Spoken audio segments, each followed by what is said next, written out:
1. अंतरा का पैलेस में आना। दिल्ली, करुणा अनाथालय। सुबह के 5 बज रहे थे और उस अनाथालय में एक लड़की की आरती की आवाज़ गूंज रही थी। उस आवाज़ को सुनकर उस अनाथालय के मालिक, जिनकी उम्र लगभग 60 से 65 साल थी, वो मुस्कुराते हुए अपने बिस्तर से उठे और कमरे से बाहर निकले, फिर मंदिर की ओर बढ़ गए। उस लड़की की मीठी आवाज़ से उस अनाथालय के छोटे छोटे बच्चे भी जग गए और वो लोग भी उठकर मंदिर में आ गए। राकेश तलवार, जो उस अनाथालय के मालिक थे, वो मंदिर पहुंचे और उस लड़की की आरती सुनने लगे जो विष्णु जी की प्रतिमा के आगे गा रही थी। कुछ देर बाद आरती खत्म हुई और वो लड़की पीछे मुड़ी तो पीछे सबको खड़ा देखकर उसके चेहरे पर प्यारी सी स्माइल आ गई और वो आरती की थाल लेकर सबके पास गई। राकेश जी मुस्कुराते हुए उस लड़की से बोले, इतनी प्यारी आवाज़ सुनने के अब हम आदी हो गए बेटा, और अब आप यहाँ से चली जाएंगी। पता नहीं हम आपके बिना कैसे रहेंगे।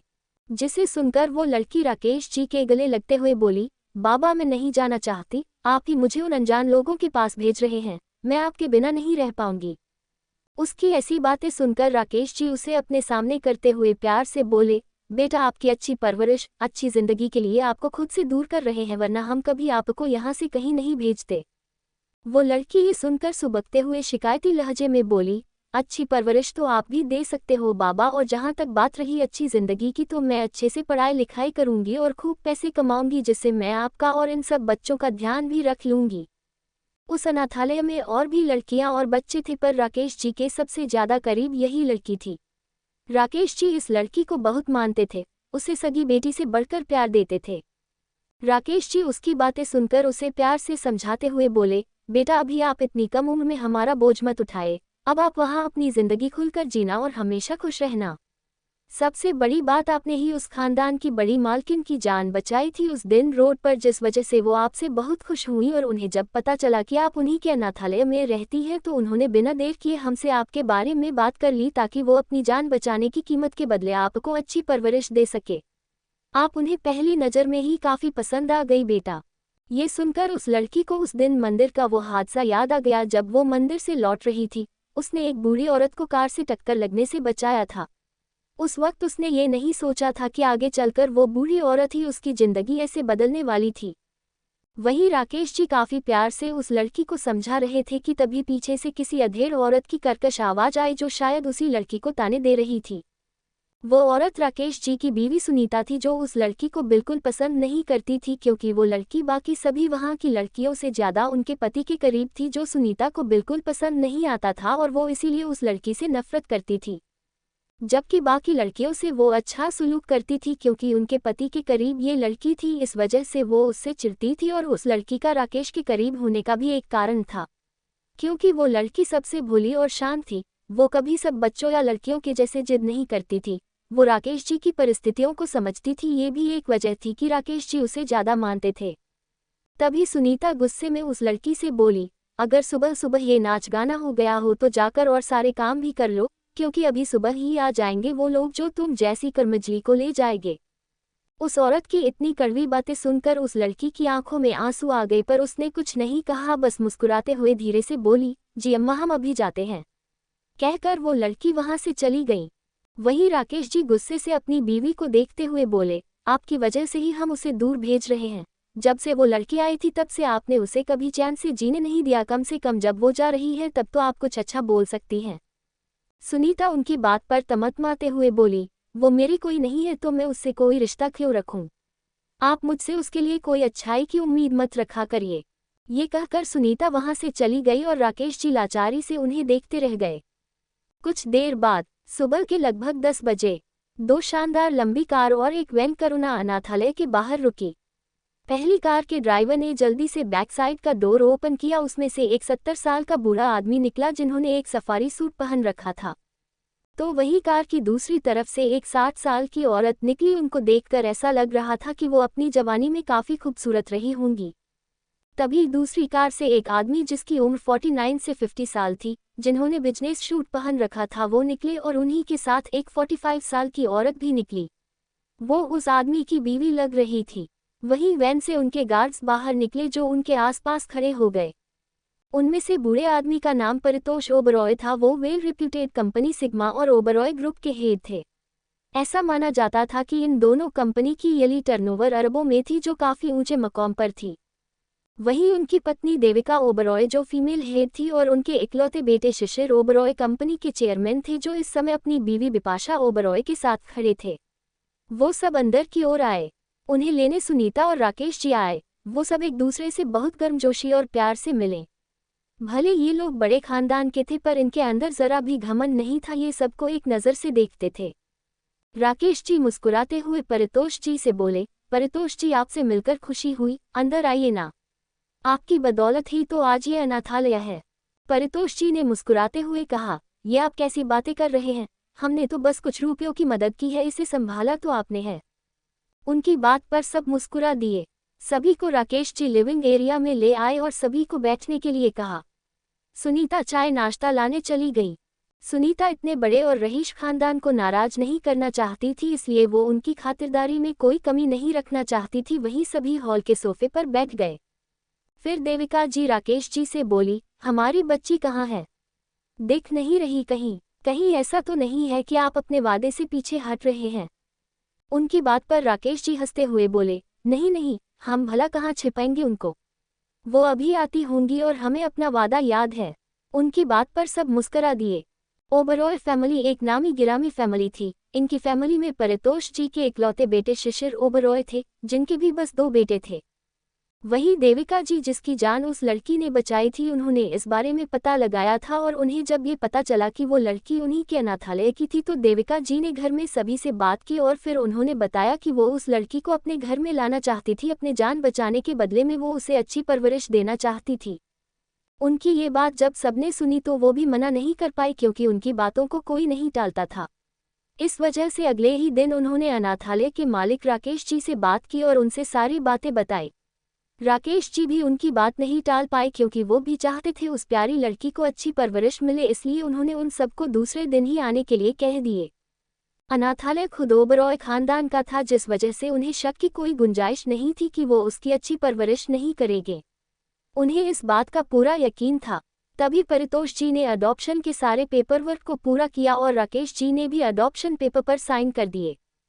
फिर सुनीता सभी के लिए चाय नाश्ता लाए और सभी ने चाय का कप अपने हाथों में लिया। तभी उन्हें किसी के पायल की आवाज़ सुनाई दी और सब ऊपर सीढ़ियों की ओर देखने लगे। तो वहां सीढ़ियों से लगभग 19 साल की लड़की अपनी पलकें नीचे झुकाए धीरे कदमों से नीचे आ रही थी। वो लड़की दिखने में काफ़ी खूबसूरत और मासूम सी थी। होंठ बिल्कुल किसी गुलाब की पंखुड़ी जैसे थे, काले लंबे सिल्की कमर तक बाल थे और 5.3 इंच की हाइट थी। बिल्कुल लीन पर्सनैलिटी थी जो उसकी खूबसूरती पर 4 चांद लगा रहा था। उसने इस समय एक रेड कलर का अनारकली सूट पहन रखा था और दुपट्टे को सलीके से अपनी गर्दन से चिपका रखा था। वो अपने धीमे कदमों से राकेश जी के पास आए और उनके साइड में अपना सर नीचे करके खड़ी हो गई। वहां बैठा ओबरॉय परिवार उस लड़की की खूबसूरती की तारीफ मन ही मन में किए जा रहा था। उन्हें उस लड़की का शांत भाव और सादगी काफ़ी अच्छी लग रही थी। तभी बिपाशा जी प्यार से उस लड़की की तरफ देखते हुए बोली, बेटा आपका नाम क्या है? वो लड़की उनकी बात सुनकर धीरे से बोली, मेरा नाम अंतरा है। उसका नाम सुनकर सब मुस्कुरा दिए और शिशिर जी उसे अपने पास बैठने को बुलाए। बेटा आप आकर यहाँ बैठो और हम लोगों से बातें करो, क्योंकि अब आपको हम लोगों के साथ रहना है। अंतरा बहुत शांत और थोड़ी चंचल स्वभाव की लड़की थी, इसलिए वो थोड़ा हिचकिचाते हुए राकेश जी की तरफ देखने लगी। राजेश जी ने हाँ में इशारा किया तो अंतरा उनके पास जाकर बैठ गई। सब उसकी घबराहट को समझ रहे थे, क्योंकि ऐसे नए लोगों के साथ खुद को ढालना थोड़ा मुश्किल था। सभी उससे बहुत अपनेपन से बात कर रहे थे, उसे परायो जैसा एहसास नहीं होने दे रहे थे। अंतरा को अब अजीब महसूस नहीं हो रहा था, क्योंकि उसे सभी का स्वभाव बहुत अच्छा लग रहा था। कुछ देर बीत जाने के बाद फिर परितोष जी फिर उठते हुए बोले, अच्छा तो अब हम अंतरा को लेकर चलते हैं। ये बोलते हुए उन्होंने अंतरा को देखा। हालांकि वहां हर साल हर लड़की और बच्चे को अडॉप्ट करने के लिए परिवार आया करता था और राकेश जी को इतना ज़्यादा फर्क नहीं पड़ता था, पर अंतरा उनके ज़्यादा करीब थी, इस वजह से उनके चेहरे पर हल्की उदासी आ गई। अंतरा को इतना मानने के पीछे राकेश जी के कुछ कारण थे, पर फिर खुद को संभालते हुए वो सबको लेकर बाहर की तरफ निकल आए। अंतरा अभी कॉलेज नहीं जाती थी, इसलिए वो बस कुछ कपड़े पैक करके अपने साथ ले आई। जाते समय अंतरा राकेश जी के सीने से लग गई तो राकेश जी ने उसके सिर पर हाथ फेरा। वहीं परितोष जी अंतरा की उदासी देखकर उसके सिर पर प्यार से हाथ फेरते हुए बोले, बेटा आप अपने घर जा रही हैं, हम सब आपके दादा दादी हैं। हम आपको अपने साथ सिर्फ इसलिए ले जा रहे हैं ताकि आप अपना भविष्य बना सके, अपनी जिंदगी में कुछ मुकाम हासिल कर सके। आप हमें अपने दादा दादी कह सकती है, बाकी उस घर में जो और लोग हैं उन्हें आपको जो कहना हो वो आप कहिए। हम सिर्फ आपके भविष्य को बनाने के लिए आपको अपने साथ ले जा रहे हैं।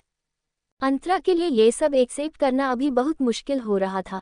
जाहिर सी बात थी, अंतरा कोई 4 साल की छोटी बच्ची नहीं थी जिसे कोई टॉफी देकर फुसला सकता था और उसे अपने साथ अपने घर आसानी से ले जा सकता था। अंतरा 19 साल की समझदार लड़की थी जिसके लिए उस अनजान से घर में जाना बहुत मुश्किल हो रहा था। उसे वहां के लोगों के साथ एक झिझक महसूस हो रही थी।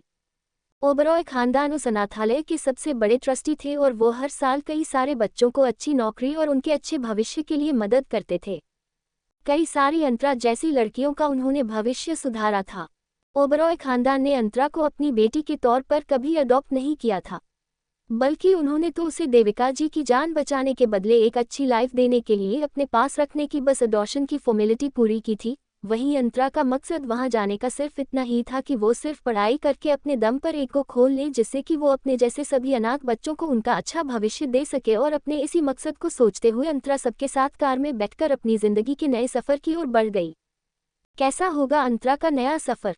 अब क्या मोड़ लेगी अंतरा की सिंपल सी लाइफ? 2. इंडिया का सबसे हॉटेस्ट बंदा। अब आगे 2 घंटे बाद उन सबकी कार एक महल के आगे रुकती है जो किसी राजा महाराजा की तरह लग रहा था और उसका नाम भी ओबरॉय पैलेस था। एक बड़े से गेट से होते हुए उन सब की कार एंट्रेंस पर आकर रुकती है। गार्ड्स जल्दी से आकर उन सब का डोर ओपन करता है और सब बाहर निकलते हैं। अंतरा तो अपने सामने का नज़ारा देखकर शॉक्ड ही हो जाती है, क्योंकि उसने सिर्फ आज तक किस्से कहानियों या फिर कभी कभी टीवी वगैरह में ही इस टाइप का महल देखा था, पर आज वो अपने सामने देख रही थी। आगे बहुत बड़ा गार्डन जहां हर तरह के पेड़ पौधे लगाए गए थे, उसी के बीचों बीच एक बड़ा सा फाउंटेन पूल जो उस गार्डन की रौनक बढ़ा था। आगे का नेम प्लेट डायमंड के अक्षरों में ओबरॉय पैलेस लिखा हुआ था। अंतरा सब कुछ बड़े ध्यान से देख रही थी, तभी बिपाशा जी प्यार से आकर अंतरा से कहती है, बेटा ये आपका भी घर है, अब अंदर चले। अंतरा प्यारी सी स्माइल करके हाँ में सर हिला देती है और सब अंदर की तरफ आते हैं। अंदर का नज़ारा बाहर से भी कहीं ज्यादा खूबसूरत था। सारी चीजें luxurious, custom designed, well maintained थी, जो सच में एक महल का लुक दे रही थी। सभी लिविंग एरिया में आकर बैठते हैं और अंतरा भी उनके साथ बैठ जाती है। उसे थोड़ा अनकंफर्टेबल फील हो रहा था इतने बड़े घर में, क्योंकि वो हमेशा से एक छोटे से घर में ही रही थी और इसलिए यहाँ उसे अजीब लग रहा था। सब उसे देखकर ये समझ रहे थे कि तभी कुछ नौकर आकर उन लोगों को पानी और कुछ खाने को सर्व करते हैं। अंतरा कुछ नहीं खाती तो देविका जी उससे बोली, बेटा आप कब तक ऐसे ही शर्माओगे? अब आपको यहाँ तब तक रहना है जब तक कि आपकी हम लोग कहीं अच्छी जगह शादी नहीं कर देते, इसलिए आप अब खुलकर जिए अपनी जिंदगी। फिर आगे बोली, आपका रूम ऊपर रेडी करवा दिया है, आप जाए आराम करिए, खाने के लिए हम आपको बुला लेंगे। अंतरा ये सब सुनती है तो उसकी आंखें नम हो जाती है, क्योंकि उससे आज तक किसी ने भी प्यार से बात नहीं किया था और न ही उसकी इतनी परवाह की थी सिवाय उसके बाबा के। पर वो इन लोगों की परवाह देखकर अपने आप को लक्की समझने लगी। अंतरा भी प्यार से बोली, जी दादी माँ। उसके मुंह से दादी माँ सुनकर सबको बहुत खुशी मिली। फिर अंतरा एक नौकर के साथ अपने रूम की तरफ चली गई और फिर शिशिर जी, बिपाशा जी की तरफ देखते हुए बोले, ध्रुव आउट ऑफ टाउन गया है बिजनेस के सिलसिले में, वो शाम तक आ जाएगा। अब मैं भी ऑफिस चलता हूँ, वो उठते हुए बोले। फिर वो बिपाशा जी की तरफ देखकर फिर बोले, और हाँ आपके साहबजादे भी रात के दिन के वक्त हमें दिख जाने चाहिए, वरना इस बार ना आप उन्हें बचा पाएंगी ना आपकी माँ जी। वो देविका जी की तरफ इशारा करते हुए बोले। देविका जी और बिपाशा जी ये सुनकर मुंह बना लेती है और शिशिर जी ऑफिस के लिए निकल जाते हैं। जिसके बाद परितोष जी उठते हुए बिपाशा जी और देविका जी को जाते हुए बोले, आप दोनों हमारे पोते को उसके खड़ूस बाप से बचा लीजिएगा, क्योंकि आज वो 2 दिनों से घर नहीं आया है और उसका बाप उसे बिना ताने दिए छोड़ने नहीं वाला। ये कहकर वो मुस्कुराते हुए अपने रूम की तरफ बढ़ गए। वहीं देविका और बिपाशा जी एक दूसरे का मुंह देखने लगी। इसी तरह सारा दिन बीत गया। अंतरा सबसे घुल मिल गई और उसे अब यहाँ अच्छा लगने लगा था। वो एक लेडी सर्वेंट के साथ पूरा पैलेस घूम रही थी और वो सर्वेंट भी अंतरा को चारों तरफ पैलेस घुमा रही थी। तभी वो लोग तीसरे फ्लोर पर पहुंचे, जहां पहुंचते ही सर्वेंट तुरंत डरते हुए बोली, हमें यहाँ नहीं आना चाहिए था, चलिए हम यहाँ से चलते हैं। अंतरा उसे ऐसे डरते देखकर पूछा, पर क्यों, ऐसा क्या है इस फ्लोर पर? उसकी बात सुनकर वो सर्वेंट धीरे से बोली, वो मैडम, ये छोटे बाबा का फ्लो है, यहाँ कोई भी नहीं आ सकता, यहाँ तक कि बड़ी मैडम भी नहीं। अंतरा को ये सुनकर बड़ा ही अजीब लगा और वो न समझते हुए बोली, पर ऐसा क्यों? कोई एक ही घर में रहकर ऐसे आने जाने से कैसे रोक सकता है? उसकी बात पर सर्वेंट उसे नीचे ले जाते हुए बोली, मैडम वो छोटे बाबा का अलग ही मिजाज है, उनसे कोई कुछ नहीं पूछता, इसलिए आप भी अब यहाँ मत आना, वो बहुत सख्त मिजाज के इंसान हैं। अंतरा को ये सब सुनकर बहुत ही चिढ़ हुई। उसने फिर घूरकर उस फ्लो को देखा, पर फिर उसने उस पर ज्यादा ध्यान नहीं दिया क्योंकि उसे यहाँ ज्यादा समय तक नहीं रहना था। वो यहाँ सिर्फ अपने मकसद को पूरा करने आई थी और जो था सिर्फ अच्छी परवरिश और भविष्य बनाना, इसलिए वो यहाँ किसी से ज्यादा उलझना नहीं चाहती थी। अंतरा फिर चुपचाप उस सर्वेंट के साथ नीचे आ गई। इसी तरह शाम हो गई। शाम के वक्त अंतरा गार्डन में फूलों के पास थी और सनसेट होते हुए देखती।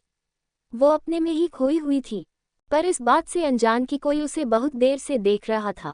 अंतरा फाउंटेन पूल की तरफ गई और पानी से खेलने लगी, पर तभी उसका अचानक से पैर फिसला और उसकी एक तेज चीख निकली। कुछ देर बाद उसे दर्द का एहसास नहीं हुआ तो उसने अपनी आंखें धीरे धीरे खोली और अपने सामने देखने लगी। वो किसी के बाहों में थी। इस वक्त अंतरा के आगे एक हैंडसम पर्सनैलिटी वाला 26 साल का लड़का खड़ा था जिसने क्रीम कलर का 3-पीस सूट पहन रखा था और इस समय उसी ने उसे होल्ड किए था। अंतरा ने उस अनजान लड़के को देखा तो जल्दी से खड़े होकर उससे दूर हो गई। वो लड़का अंतरा को देख स्माइल करने लगा। उसे अंतरा बहुत ही प्यारी और मासूम लगी। वो लड़का मुस्कुराकर अपने हाथ आगे बढ़ाते हुए बोला, हे माय नेम इज ध्रुव ओबरॉय। अंतरा नमस्ते करते बोली, जी नमस्ते, मैं अंतरा हूँ। ध्रुव उसे नमस्ते करता देख अपने हाथ पीछे कर लिया। उसे समझ आ गया कि अंतरा काफी संस्कारी थी। अभी वो दोनों बात ही कर रहे थे कि तभी पीछे से बिपाशा जी आते हुए बोली, अरे ध्रुव बेटा, तुम आ गए। उसके बाद वो अंतरा की तरफ देखते हुए बोली, अंतरा बेटा, ये मेरा बड़ा बेटा ध्रुव है और ध्रुव ये अंतरा है। जिसे बताया था कि अनाथालय से आने वाली है, ये वही है। ध्रुव स्माइल करते हुए अंतरा की तरफ देखकर बोला, जी मॉम, मैं मिला अंतरा से, पर मानना पड़ेगा आप सबकी चॉइस बहुत अच्छी है। अब कम से कम इस सुनसान से पैलेस में कोई तो आया जिससे मैं बातें कर सकता हूँ, उससे लड़ झगड़ सकता हूँ और मस्ती कर सकता हूँ। ये कहकर ध्रुव हंसता है। वहीं अंतरा ने ध्रुव की ये बात सुनकर धीरे से स्माइल किया और अपनी नजरें झुका ली। उसे अभी भी झिझक हो रही थी। तभी बिपाशा जी हंसते हुए बोली, अच्छा अब दोनों अंदर चलो। अंतरा फिर अपने नजर झुकाकर अंदर की तरफ बढ़ गई। ध्रुव भी अंतरा को देखकर मुस्कुराते हुए उसके पीछे चला गया। दूसरी तरफ एक ग्राउंड एरिया में दो लोगों की स्पोर्ट्स कार में रेस हो रहा था और दोनों स्पोर्ट्स कार एक दूसरे को टक्कर दे रही थी और सारी पब्लिक, खासकर लड़कियां, तेज तेज हूटिंग कर रही थी और बस एक ही नाम चिल्ला रही थी, दानिश दानिश दानिश। जो स्पोर्ट्स कार लिमिटेड एडिशन की लग रही थी, उसी के अंदर एक दानिश नाम का शख्स बैठा था और किसी एक्सपर्ट की तरह अपनी कार को लगभग उड़ा रहा था। उसकी आंखों में ब्लैक गॉगल्स लगे हुए थे जिस वजह से उसका फेस नहीं दिख रहा था, पर उसका ऑरा बहुत पावरफुल लग रहा था।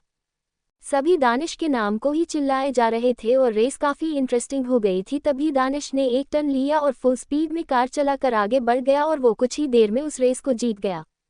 सारी पब्लिक तेज तेज हूटिंग करने लगी। लड़कियां तो बस दानिश की एक झलक देखने को बेताब हुए जा रही थी। तभी उनमें से एक लड़की बोली, यार ये दानिश कौन है? बहुत सुना है उसके बारे में कि वो एक हॉटेस्ट बंदा है पूरे इंडिया का, मुझसे तो रहा ही नहीं जा रहा, बस उसे जल्दी से देखना है। वो सारी लड़कियां दानिश के बारे में बात कर ही रही थी कि चारों तरफ शोर होने लगा। दानिश कार से बाहर निकल रहा था और सभी लड़कियां उसे देखने के लिए तुरंत ग्राउंड की तरफ चली गईं। तो कौन है ये दानिश? क्या होगा आगे? जानने के लिए पढ़िए वजह तुम हो। 3 फर्स्ट किस। अब आगे सारी लड़कियां दानिश के बारे में बात कर ही रही थी कि चारों तरफ शोर होने लगा। दानिश कार से बाहर निकल रहा था और सभी लड़कियां उसे देखने के लिए तुरंत ग्राउंड की तरफ चली गईं। उस स्पोर्ट्स कार में से दानिश बाहर निकला जिसकी उम्र करीब 24 साल थी। उसने बड़े ही स्टाइल से अपने आंखों में पहने गॉगल्स को निकाला। सारी लड़कियां तो उसके चेहरे को देखकर बिल्कुल घायल ही हो गई थी। वो सब बस यही चाह रही थी कि एक नज़र दानिश उन सब पर डाल ले, पर दानिश सभी को पूरी तरह इग्नोर कर सीधे स्टेज पर ट्रॉफी लेने चला गया। दानिश एक बेहद अट्रैक्टिव और चार्मिंग पर्सनैलिटी वाला रुड लड़का था। उसके अंदर काफ़ी एटीट्यूड था। वो अपने आगे किसी को कुछ भी नहीं समझता था। लड़कियां तो उसके लिए न के बराबर थी। वो लड़कियों से कोसों दूर रहता था। इनफैक्ट वो स्माइल भी बहुत मुश्किल से करता था। उसकी हाइट 6.3 इंच थी और उस पर उसकी हॉट पर्सनैलिटी उसे एक परफेक्ट और पावरफुल इंसान बनाती थी, पर उसका फेस हमेशा इमोशनलेस रहता था। वो लड़का दानिश ओबरॉय था, रॉयल फैमिली ओबरॉय खानदान का सबसे छोटा बेटा और सिग्मा कंपनी का प्रेसिडेंट। वो ऑफिस के साथ साथ अभी कॉलेज में अपनी स्टडी कंप्लीट कर रहा था। तभी दानिश ने अपनी ट्रॉफी ली और सीधे स्टेज से नीचे आकर वहां से निकल गया। वही सारी लड़कियां का मुंह बन गया क्योंकि दानिश ने उन्हें एक बार भी नहीं देखा था। दानिश पार्किंग एरिया में आया और अपनी लग्जूरियस कार का गेट ओपन किया, पर तभी किसी लड़की ने उसे पीछे से हक कर लिया। दानिश वहीं रुक गया और गुस्से से पीछे पलटा। वो उस लड़की को घूरते हुए खुद से दूर कर सर्द आवाज में बोला, what the hell Rehana. Rehana Roy, जो दानिश के डैड शिशिर ओबरॉय के दोस्त की बेटी थी और मन ही मन दानिश को बहुत पसंद भी करती थी। उसकी उम्र 24 साल की थी। वो दानिश के साथ ही उसके कॉलेज में पढ़ती थी और उसकी फैमिली और ओबरॉय फैमिली काफ़ी अच्छे दोस्त थे। रेहाना काफ़ी सुंदर थी पर बहुत घमंड और एटीट्यूड में रहती थी। रेहाना दानिश की बात सुनकर हंसते हुए बोली, Danish, I am proud of you. मुझे पता था ये रेस तुम ही जीतोगे और अब जीता है तो चलो पार्टी करते हैं बाहर कहीं। मैं ऋतिक और शिवम को भी बुला लेती हूँ। ऋतिक और शिवम दोनों दानिश के फ्रेंड और असिस्टेंट थे। दानिश ने रेहाना को कुछ पल घूरा और कुछ सोचते हुए अपना सर हल्के से हाँ में हिलाया और फिर दोनों क्लब चले गए। दूसरी तरफ ओबरॉय पैलेस में रात का वक्त था और इस समय डाइनिंग एरिया में सभी डाइनिंग चेयर पर बैठे थे। सर्वेंट्स उन्हें डिनर सर्व कर रहे थे। हेड चेयर पर परितोष, उनके साइड उनकी बीवी, फिर उनके साइड शिशिर और उनकी वाइफ वहीं ध्रुव भी बैठा था और उसी के साइड अंतरा चुपचाप सर झुकाए डिनर कर रही थी। शिशिर अपने डैड के जस्ट सामने वाली चेयर खाली देखकर गुस्से में अपनी बीवी और ध्रुव से बोले, आपके साहबजादे अब इतने बड़े हो गए हैं कि रात का डिनर भी हम लोग के साथ नहीं कर सकते। आखिर रात के समय तो वो हमें समय दे सकते हैं, कहाँ है वो अभी। बिपाशा जी ने कुछ नहीं कहा क्योंकि दानिश का फोन ही नहीं लग रहा था, पर ध्रुव दानिश का साइड लेते हुए बोला, डैड वो कुछ ऑफिस के काम से बाहर गया है, आप तो जानते ही हो कि उस पर कितना वर्कलोड है। शिशिर जी ने ध्रुव की बात पर उसे घूर कर देखा तो ध्रुव ने अपना सर नीचे कर लिया क्योंकि उसे पता था वो अपने डैड से झूठ नहीं बोल सकता था। तभी परितोष जी अपने लाडले पोते दानिश को बचाते हुए बोले, शिशिर तुम भी अपनी उम्र में बहुत मजे किए हो, अब मेरे बच्चे को करने दो। अब वो बड़ा हो गया है इसलिए तुम उस पर ज्यादा गुस्सा मत किया करो। अपने डैड की बात सुन शिशिर जी कसमसाते हुए चुप हो गए और ध्रुव अपने दादाजी की तरफ देखते हुए अपनी आई विंक कर दिया और दादाजी भी मुस्कुरा दिए। इसी तरह सभी डिनर करके अपने रूम में चले गए। ध्रुव भी अंतरा से गुड नाइट बोलकर चला गया। अंतरा ने भी ध्रुव को देखकर स्माइल किया और अपने रूम में चली गई। रात के करीब 1 बज रहे थे। जब अंतरा को प्यास लगी उसने अपनी आंखें खोलते हुए साइड टेबल पर रखे जग को देखा तो जग खाली था, जिसे देखकर वो नीचे किचन में जाने लगी। जब वो नीचे हॉल में आई तभी उसे मेन गेट धीरे धीरे खुलता हुआ दिखाई दिया। हालांकि वहां डिम लाइट ऑन थी पर तब भी अंधेरे में उसे कुछ साफ दिख नहीं रहा था। तभी अंतरा को एक लंबी चौड़ी परछाई घर के अंदर आते हुए दिखी, जिसे देखकर अंतरा काफी डर गई और डरते हुए बोली, कौन है वहां। उस इंसान के कदम उस आवाज को सुनकर रुक गई और उसने पीछे मुड़ते हुए स्टेयर्स की तरफ घूरा और वहां एक परछाई देखकर उस तरफ अपने भारी कदम बढ़ा दिया। अंतरा उसे अपने पास आता देखकर डरते हुए पीछे जाने लगी और वहीं वो इंसान रोशनी में आ गया, जो कि कोई और नहीं दानिश ओबरॉय था। दानिश अंतरा के डरे चेहरे को काफी नजदीक से देखने लगा। वहीं अंतरा डरते हुए दीवार से जाकर सट गई और थोड़ी तेज आवाज में घबराते हुए बोली, देखो कौन हो तुम और तुम मेरे पास क्यों आ रहे हो, यहाँ क्या कर रहे हो। दानिश को अंतरा की बातें काफी इंटरेस्टिंग लगी इसलिए वो उसके बिल्कुल पास जाकर खड़ा हो गया। अंतरा फिर कुछ बोलने जा रही थी पर तभी दानिश उसके पिन होंठों पर अपनी उंगली रखते हुए धीरे से बोला, शुशुआयु। अंतरा उसके पास आने से थोड़ा अनकंफर्टेबल फील करने लगी इसलिए वो उसके हाथ को हटाने लगी, पर दानिश ने उसके हाथों को पकड़ लिया और फिर बिना किसी इमोशन के उसकी आंखों में देखने लगा। तभी उन्हें सीढ़ियों से किसी के उतरने की आवाज आने लगी। अंतरा डरते हुए सीढ़ी की ओर देखने लगी कि कोई हेल्प कर दे उसकी, पर दानिश उसे पकड़ते हुए एक कोना में ले गया और उसकी तरफ देखते हुए बोला, डोंट बी ओवर स्मार्ट, तुम चीख या चिल्ला नहीं सकती। ये कहकर दानिश की नजरें न चाहते हुए भी उसके पिन होंठों की तरफ जाने लगी, पर अंतरा उसके कहने का मतलब समझ नहीं पाए और तेजी से जैसे ही चीखने को हुई दानिश ने उसके मुंह को कसकर अपने हाथों से बंद कर दिया। अंतरा छटपटाने लगी और वो दानिश के हाथों पर तेज से बाइट करने लगी, जिससे दानिश का चेहरा गुस्से से लाल हो गया और उसने अपने हाथ हटाकर एक झटके में उसके पिन होठों को अपने होठों के बीच दबा लिया। अंतरा की तो सांस ही अटक गई उसके ऐसे करने पर। वो अपनी बड़ी बड़ी आंखों से दानिश को देखने लगी जो उसे किस कर रहा था। अंतरा उसे खुद से दूर करने की नाकामयाब कोशिश कर रही थी पर दानिश उसे छोड़ना नहीं चाहता था। 5 मिनट बाद जब अंतरा सांस नहीं ले पाई तब जाकर दानिश ने उसे छोड़ा और टेढ़ा मुस्कुराते हुए उसे देखने लगा। अंतरा लंबी लंबी सांसें ले रही थी, उसका चेहरा लाल हो गया था और वो गुस्से से दानिश को घूरे जा रही थी। दानिश ने अपने आसपास देखा, उसे अब बाहर कोई आवाज नहीं आई। तब वो अंतरा की तरफ देखते हुए सर्द आवाज में बोला, silly girl, nice to meet you and see you soon. ये कहकर वो वहां से सीधे 3rd फ्लोर पर चला गया और अंतरा शॉक्ड होकर वहीं खड़ी रह गई। क्यों किया दानिश ने पहली ही मुलाकात में अंतरा के साथ ऐसा? आखिर क्या करेगी अब अंतरा? कैसे बचाएगी खुद को दानिश ओबरॉय नाम की मुसीबत से? For my silly girl. अब आगे दानिश वहां से जा चुका था, वहीं अंतरा बस हैरान होकर दीवार से सटकर खड़ी रह गई। उसे कुछ समझ ही नहीं आया कि अभी आखिर इतने देर में उसके साथ क्या से क्या हो गया था। अंतरा काफी भोली और मासूम सी लड़की थी, उसने कभी दुनियादारी में ध्यान नहीं दिया था।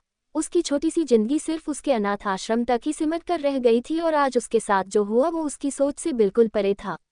उसे एक अनछुआ एहसास हुआ, वो अभी तक सहमी खड़ी थी कि उसे किसी चीज की आहट सुनाई दी और वो अपने होश में आई। होश में आते ही उसकी बड़ी बड़ी आंखों से मोती जैसे आंसू बहने लगे और वो रोते हुए जल्दी जल्दी अपने रूम में चली गई। रूम में पहुंचते ही उसने डोर को लॉक किया और सीधे अपने बेड पर लेटकर अपने मुंह को तकिए में घुसाते हुए सिसकने लगी। उसने मन ही मन सिसकते हुए कहा, आखिर आप कौन हैं? और आप ऐसे कैसे बिना पूछे किसी के साथ जबरदस्ती कर सकते हैं? मैं ऐसी जबरदस्ती खुद के साथ बिल्कुल सहन नहीं कर सकती। मेरे यहाँ आने का मकसद सिर्फ अपना करियर बनाना है, ना कि आप जैसे बिगड़े हुए रईस लड़कों की बदतमीजी सहना। इसके बाद उसे याद आया कि वो लड़का उसी घर में था और वो कहीं बाहर नहीं गया, जिसका मतलब साफ था कि हो न हो वो इसी घर में रहता था। अंतरा ने फिर अपने आंसू साफ किए और खुद से मुंह फुलाकर बोली, आप जो कोई भी हो, कल सुबह मैं घर में सभी को बता दूंगी कि आपने मेरे साथ कैसी हरकत की है, जो बिल्कुल बर्दाश्त करने के लायक नहीं। तभी वो अपनी बात बोलते बोलते ही रुक सी गई। उसे खुद नहीं समझ आ रहा था कि उसके आगे वो क्या कहे, कि उसने उसे जबरदस्ती किस किया और वो आखिर ये बात बताए भी तो कैसे घर वालों से। अंतरा खुद में ही उलझी हुई थी और यही सब सोचते सोचते पता नहीं कब वो नींद के आगोश में चली गई। वहीं दूसरी तरफ 3rd फ्लोर के आलिशान बेडरूम में इस वक्त उस बड़े से बेडरूम में एक डिम लाइट ऑन थी। वो रूम काफी लग्जूरियस था और इस वक्त यूरोपियन काउच पर दानिश बैठा था। उसके फेस पर इस समय कोई भी भाव नहीं था, वो किसी सोच में डूबा था।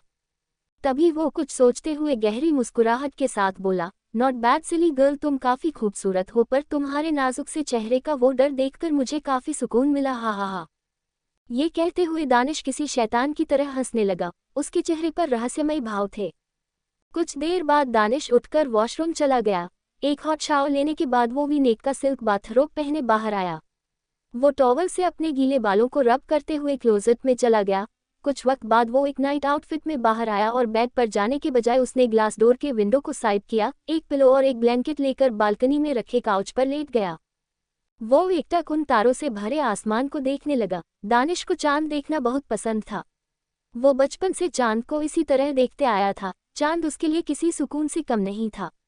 बादलों के बीच कभी चांद छुप जाता तो कभी सामने आ जाता। दानिश को उस चांद में आज अंतरा का चेहरा दिख रहा था, जो काफी खूबसूरत लग रहा था। शायद इस चांद से भी कई ज्यादा, क्योंकि इस पर तो दाग था पर अंतरा का गोरा चेहरा बेदाग था। आज दानिश की आंखों में नींद नहीं था, वो एकटक उस सितारों भरे आसमान को घूरे जा रहा था। इसी तरह वो रात बीत गई और सूरज की रोशनी चारों तरफ फैलने लगी। दानिश को सुबह सुबह हॉर्स राइडिंग करने का शौक था और वो सुबह जल्दी ही पैलेस के पीछे बने बड़े से ग्राउंड में हॉर्स राइडिंग के लिए चला गया। वहीं पैलेस के अंदर एक आरती की आवाज गूंज रही थी। अभी सभी लोग सो रहे थे, पर इतनी मीठी आरती की आवाज से आज सभी की नींद बहुत ही जल्दी ही खुल रही थी। वहीं बिपाशा जी अपने बेड से उठते हुए मुस्कुराकर बोली, हमें तुम जैसी ही लड़की चाहिए थी, अब तुम्हारी वजह से हमारा घर महक उठा। शिशिर जी भी उनकी बात पर सहमति जताते हुए उठकर बैठ गए और बोले, ये बात सही कही आपने। फिर दोनों लोग फ्रेश होकर नीचे मंदिर में आ गए। मंदिर में अंतरा आरती कर रही थी। उसने एक लाल कलर का बेहद सुंदर अनारकली सूट पहन रखा था। उसके बाल अभी गीले थे और वो राम सीता जी के बड़ी सी प्रतिमा के आगे खड़ी थी। कुछ ही देर में उसकी आरती खत्म हुई और वो फिर पीछे मुड़ी तो पीछे सभी घर वालों को खड़े देखकर वो हैरान रह गई। यहाँ तक कि ध्रुव भी अपने ऑफिस के शूट में रेडी होकर खड़ा था। अंतरा उन सबको देखकर थोड़े माफी भरे लहजे से बोली, वो मुझे माफ कर दीजिए, मेरी वजह से आप सबकी नींद खराब हो गई। मेरी आदत थी सुबह सुबह जल्दी उठकर आरती करने की। आश्रम में भी मैं इसी तरह उठती थी, इसलिए यहाँ भी नींद खुल गई और मैं मंदिर में आ गई। ये कहते हुए अंतरा के चेहरे पर एक शर्मिंदगी थी। उसे ऐसा लग रहा था कि शायद उसकी वजह से सब जग गए, क्योंकि उसने सुन रखा था कि बड़े खानदान के लोग सुबह जल्दी उठा नहीं करते थे। अभी अंतरा अपने ही सोच में गुम थी कि देविका जी प्यार से उसके सर पर हाथ रखकर बोली, बेटा तुम्हें माफी मांगने की कोई जरूरत नहीं है, बल्कि हम सब तो तुम्हारी इतनी प्यारी आवाज सुनकर आज बहुत खुशी से उठे हैं। सच में हमारा दिन बन गया तुम्हारी आवाज से। दादी की ऐसी बात सुनकर अंतरा को काफी अच्छा लगा और उसने धीरे से उनके तरफ देखकर स्माइल किया और फिर सभी को आरती दी। सभी ने प्यार से आरती लिया। फिर बिपाशा जी सभी से बोली, चलिए अब आप सभी नाश्ता कर लीजिए। ये सुनकर फिर सभी डाइनिंग एरिया तरफ बढ़ गए। अंतरा भी उसी तरफ जा रही थी, पर उसकी नजरें बार बार थर्ड फ्लोर पर जा रही थी। उसे याद था कि कल वो लड़का वहीं गया था, तो पक्का वो इसी फैमिली का था। डाइनिंग एरिया, सभी अपने अपने चेयर पर बैठ गए। अंतरा भी हमेशा की तरह ध्रुव की साइड वाली चेयर पर बैठ गई। तभी शिशिर जी चारों तरफ अपनी नजरें घुमाते हुए थोड़ा चिढ़कर बोले, अब आज भी गायब हैं आप सबके साहबजादे। कहाँ है वो? उनकी कुछ खबर भी है आप सबको? उनकी बात सुनकर ध्रुव मन ही मन बोला, ये लड़का ना मुझे जरूर एक दिन डैड से पिटवाएगा, इसे बचाने के चक्कर में मैं जरूर फंसूंगा।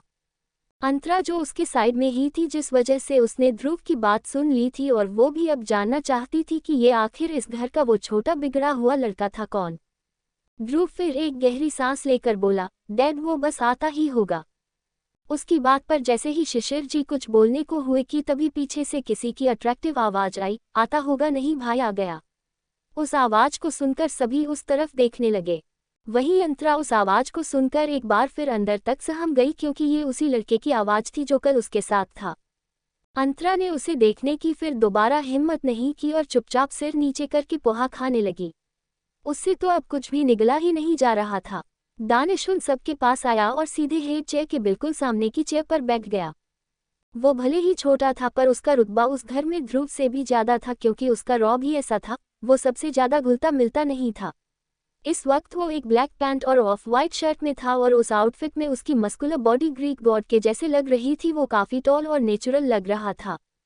दानिश के आते ही सभी के फेस पर एक स्माइल आ गई, तो वही शिशिर जी उसे घूरते हुए बोले, कल कहाँ गायब थे तुम?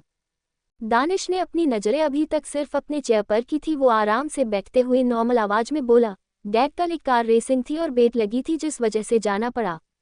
दानिश सपाट लहजे में बोला।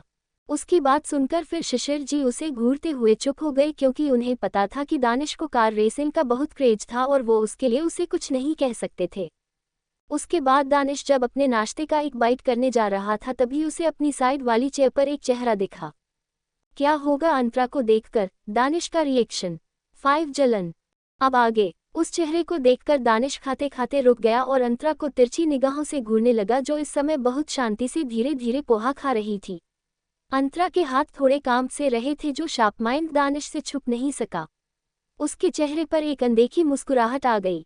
अंतरा उसके साइड में ही थी और उसे फील हो रहा था कि उसके सामने बैठा इंसान उसे घूर रहा था।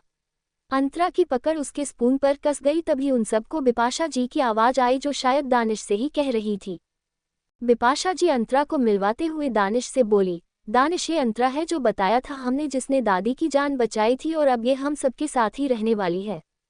दानिश ने कैजुअली अंतरा के चेहरे को देखा और भावहीन होकर बोला, welcome miss silly girl. Silly girl उसने धीरे से कहा था, जो सिर्फ अंतरा ने ही सुना था। ये कहकर दानिश हल्की सी स्माइल करते हुए फिर ब्रेकफास्ट करने लगा, और वहीं उसके मुंह से खुद के लिए सिली गर्ल नाम सुनकर अंतरा की आंखें छोटी हो गई। उसने मन ही मन दानिश को कोसते हुए कहा, ये अपने आप को समझते क्या है? आखिर ऐसे कैसे मुझे इस नाम से बुला सकते हैं? क्या करूं मैं इनका? वो मन ही मन खुद से ही कहे जा रही थी कि उसे एक बार फिर बिपाशा जी की आवाज सुनाई दी, जो उसी से कह रही थी, अंतरा बेटा ये मेरा छोटा बेटा दानिश है। अंतरा ने अभी तक अपनी नजरें उठाकर दानिश को नहीं देखा था, और फिर वही बिपाशा जी के मुंह से छोटा बेटा सुनकर अंतरा को तो जैसे अब इस घर से भाग जाने का मन कर रहा था। उसे खुद की ही किस्मत पर अब रोना आ रहा था, पर उसने अपने चेहरे से कुछ जताया नहीं और बिना अपनी नजरें उठाए धीरे से हम में जवाब देती है।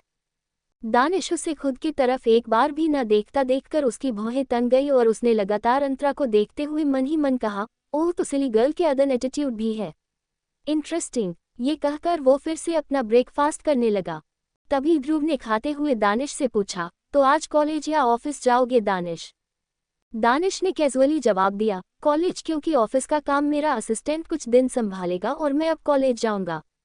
दानिश ने बहुत कम उम्र से ही फैमिली बिजनेस को संभाल लिया था, जिस वजह से वो अपने मास्टर्स अब कर रहा था। ऑफिस का काम ज्यादा होने की वजह से उसने विदेश से मास्टर्स नहीं किया और यही खुद के ही कॉलेज से मास्टर्स करने लगा और इस बार उसका लास्ट ईयर था। उसकी बात सुनकर ध्रुव अंतरा की तरफ देखते हुए बोला, अंतरा तुम दानिश के साथ ही कॉलेज चली जाओ और सब वहाँ का देख लो, फिर आज से ही ज्वाइन कर लो। वो हमारा ही कॉलेज है, जिस वजह से हमने पहले ही तुम्हारे लिए बात कर ली है। उसकी इस बात से अंतरा खुश तो हो गई कि वो अब सबकी तरह कॉलेज जाएगी, पर दानिश के साथ जाने की बात सुनकर उसके गले में खाना अटक सा गया और वो खांसने लगी।